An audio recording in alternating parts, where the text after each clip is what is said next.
Здравствуйте все! Добро пожаловать на канал Магия Песка. Старинные турецкие гаремные гадания для вас. Дорогие зрители, гости канала, не забывайте подписываться, нажимайте на колокольчик и получайте уведомления о новых видео. Огромное спасибо заранее за ваши лайки, за ваши хорошие добрые комментарии и за ваши донаты. Тема сегодняшнего гадания звучит так. В чьей голове вы поселились? Кому не даете покоя ни днем, ни ночью? Давайте посмотрим, кто влюблен в вас, кто ваш поклонник. Посмотрите на песочек. Подумайте о своей жизни, о своем окружении. Мысленно, либо вслух задайте такой вопрос. В чьей голове я поселилась? Кому не даю покоя ни днем, ни ночью? Надеюсь, вы настроились. Я убираю Назар. Прошу высшие силы дать мне возможность ответить на все ваши вопросы и послать для вас только самую важную, самую нужную и самую полезную информацию. Давайте посмотрим, в чьей голове вы поселились, кому не даете покоя ни днем, ни ночью. Кто это? Так. Вот это интересно. Слушайте, я вижу двух мужчин. Один мужчина, второй мужчина. И я вижу человека. Но это тоже похоже на мужчину из прошлого. И вижу женщину. Вот так вот, мои дорогие. Даже тут женщина не одна, тут несколько женщин даже. Но это какие-то, родственные связи. Слушайте, много людей о вас думает, многим людям вы не даете покоя. Тут момент, смотрите, не только вот вышел любовной тематики, да, что вот там тайные поклонники, мужчины, которые вас любят, но еще и женщины вышли. Так, давайте по порядку. Начну я, пожалуй, снизу, буду читать снизу вверх. Так. Человек из прошлого. Есть человек из вашего прошлого. Вот он, с крючком. Человек, он сам как крючок, знаете, как наживка для рыбки. Человек в прошлом как-то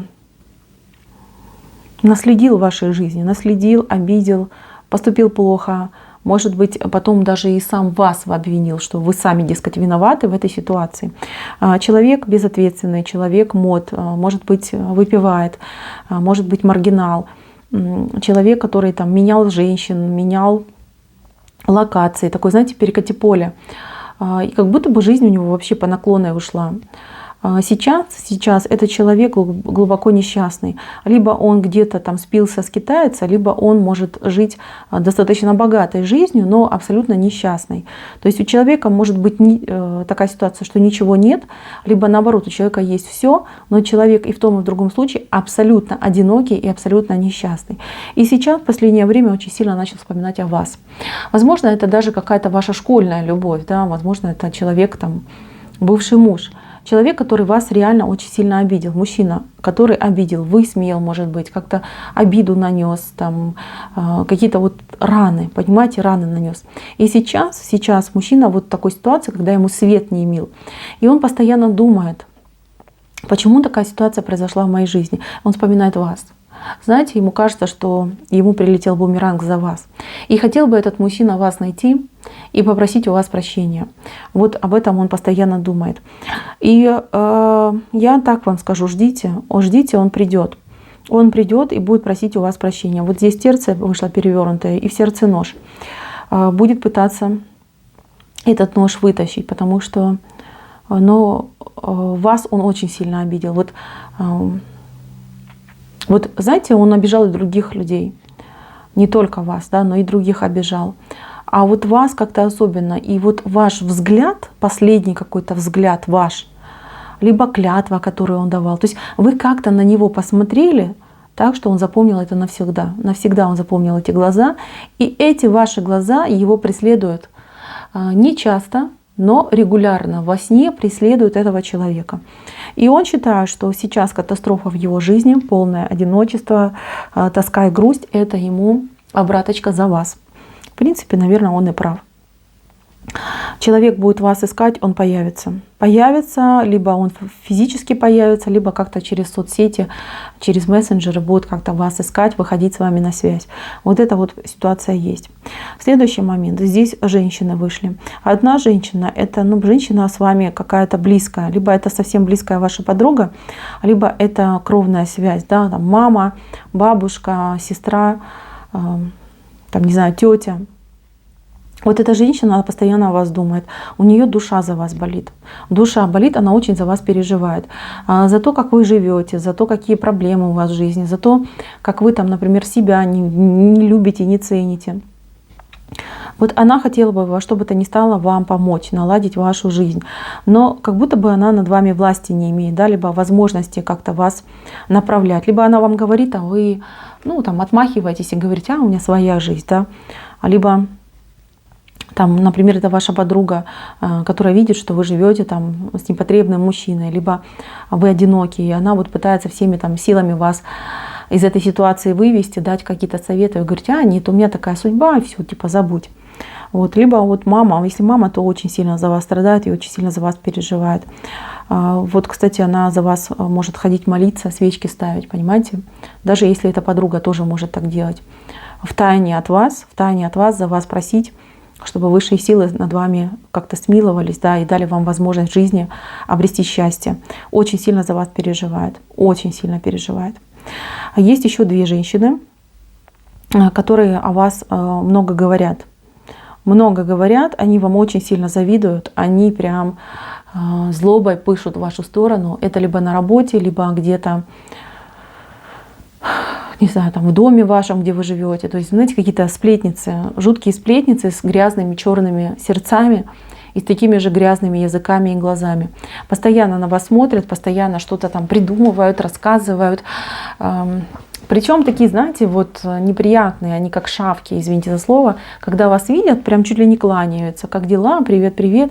Когда вы только отворачиваетесь, сразу начинаются вот камни в вашу сторону, в вашу голову лететь с их стороны. То есть две неприятные дамы. Почему они к вам так относятся? Да просто они такие подлые и мерзкие, да, и вы им попались на глаза. Вы не такая, как они. Вы не сплетница, у вас не грязная душа и не черный глаз. Вы хороший человек, честный и открытый. А их это бесит. Потому что вы для них икона. Икона, до которой им очень далеко. У них даже права нет до вас не то чтобы дотронуться, близко подойти. Понимаете? Очень бесите вы двух женщин. Постоянно в вашу сторону они кидают грязь. Так что будьте аккуратны и постарайтесь хотя бы иногда либо в храм ходить, либо очиститься дома от этой гадости. Кстати, вот если вы в последнее время что-то находили, непонятное у себя там на пороге, либо на рабочем месте, знайте, что это ихние пакости. Это никакая не порча, не проклятие, а это пакости. Вот они вам хотят пакостить. Типа вас там запугать, да, чтобы вы там распереживались. Там могут там перо подкинуть, там воска накапать, еще что-то сделать, там что-то сжечь, там бумагу пожечь. Там документы, кстати, могут воровать, если вы в офисе работаете. То есть могут реально пакостить. Пакостят они не только вам, но и другим людям. Противные бабенки, так что берегитесь их, берегитесь, это вот вышло. Следующий момент. Здесь есть еще образ, но этот образ, он в горизонте у меня. Образ, он больше как ангела. Либо это ваш ангел, либо дух-покровитель. Постоянно о вас думает и постоянно за вас переживает. Очень переживает ваш дух-покровитель. Через сны с вами пытается общаться, но вы боитесь этих снов. То есть пару раз что-то пыталась вам там приявиться, да, наявиться, но вы боитесь этого и вас не хотят пугать. То есть такой момент есть. Слишком вы ушли в материальный мир, понимаете, отдалились от духовного мира. Переживает за вас, очень сильно переживает за то, что как будто бы любви нет, как будто бы любви вам не хватает по жизни. Вот чувствуете себя немножечко как одиноким человеком, как будто бы вот недолюбленный человек. Так, о грустном хватит, да, пойдем, будем подниматься выше. Если вы в паре, если вы в браке, если вы в отношениях, ваш человек любимый, который с вами рядом, о вас, конечно же, постоянно думает. Но думает он в другом ключе. Он думает больше Тут какой-то страх, чтобы вы его не оставили и не бросили, да.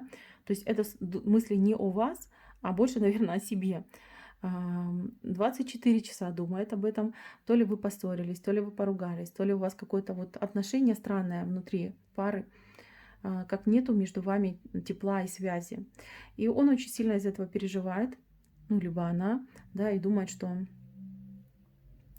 возможно, кто-то у вас появился, возможно, вы меня, ну, меня бросят. То есть тут и ревность, и страх, и все, знаете, как-то вместе нашло.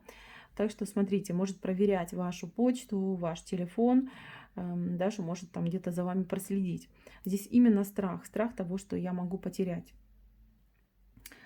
Не дают ему покоя мысли о том, что он останется без вас один.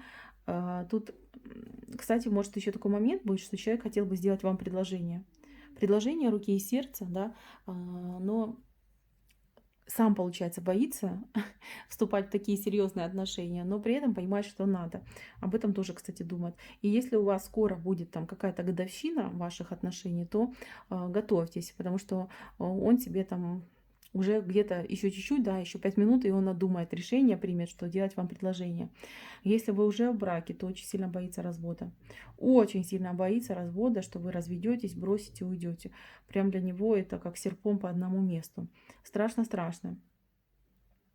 Тут еще кто-то есть, кто ему про это говорит. Понимаете, кто-то про ему говорит про это. Да. И еще есть какая-то тайна у него. Вот какой момент. Есть тайна, которая его гложет. Какой-то поступок. Либо где-то он вас в чем-то обманул. Вот слушайте, где-то в чем-то обманул, и теперь его это очень сильно беспокоит, потому что он знает ваш нрав. Вы-то добренькая, вы-то прощаете, но уже он слишком много накосячил. В этом месяце уже лимит доверия просто исчерпан. И очень боится, что вы что-то узнаете про него. Он это скрывает очень тщательно. Вот прям, знаете, как если вы начинаете говорить на эту тему опасную, то у него прям аж сердце холодеет. И он такой аж трясется, бледный весь становится. Кстати, можете его по этому признаку и выловить, да. Вот на какую тему вы говорите, он там бледнеет и уходит от разговора, значит, там он накосячил. Так, еще есть еще один человек, который о вас постоянно думает. Это человек, ну, я не знаю, он от вас на расстоянии. Тут расстояние либо фактическое, либо ментальное. Человек не свободный, вот 100% не свободный, потому что там у него сзади жена стоит. Жена, причем такая, знаете, вот она очень высокая, худая и очень грозная. То есть она как будто бы с палкой вообще идет, и этой палкой ему часто достается. Но если вы знаете про мужчину-подкаблучника, да, либо мужчину, которого считают подкаблучником, вот этот мужчина в вас очень сильно влюблен, он о вас постоянно думает, мечтает и, ну, все бы отдал, да, наверное, чтобы быть с вами. Но как-то вот судьба так распорядилась, что жена у него скверная. Вот именно этот случай жена скверная. Злая, агрессивная. И вот это именно те отношения, когда женщина абьюзер, да. Она этого мужчину, кстати, может и бить. В прямом смысле слова. Потому что она с палкой над ним стоит, и она его стережет, когда как пастух овец. Вот он, кстати, себя вот этой овцой и чувствует. И, возможно, у вас либо был с ним разговор, например, мог быть, да, что вы вот там о семейности говорили, о отношениях, какие отношения должны быть, как вы себе представляете отношения. То есть какой-то момент разговора был, что он просто вот в этот момент в вас влюбился и забылся, да. Настолько вот он представил, что вы его жена, и что вы хорошо, прекрасно живете, и что у вас мир и лад. Ай, и его понесло. Знаете, ему почему-то хочется с вами танцевать. Он постоянно в мыслях, в мечтах танцует с вами. Уж не знаю, может, вы, кстати, с ним когда-то и танцевали. Такой момент. Либо вы где-то танцевали, он вас видел, либо у вас какая-то фотография есть там в социальных сетях, где вы танцуете, и он мечтал бы танцевать вместе с вами. Но этот мужчина, он в ближайшее время он себя не проявит. Он проявит себя где-то, наверное, через года два. Года два, когда вообще невыносимо ему станет там жить, и будет момент, когда вы будете расстроены, и он вас увидит расстроенную, и как-то с вами начнет общаться. Да, но этот мужчина рядом с вами находится. Это не в интернете, это мужчина рядом. Он где-то за вами все время наблюдает, а вот она стоит, его жена с палкой наготове, готова в любой момент ему дать этой палкой по голове. Вот так вот, мои дорогие. Так что тот, кто вас по-настоящему искренне любит, к сожалению, с вами быть рядом не может. Но знайте, его любовь вы можете на себе чувствовать, его любовь вас хранит, его любовь вас бережет, его любовь дает вам энергетику. Вот так вот, мои милые. Так, на этом гадание мое закончено. Спасибо всем за внимание. Всем пока-пока.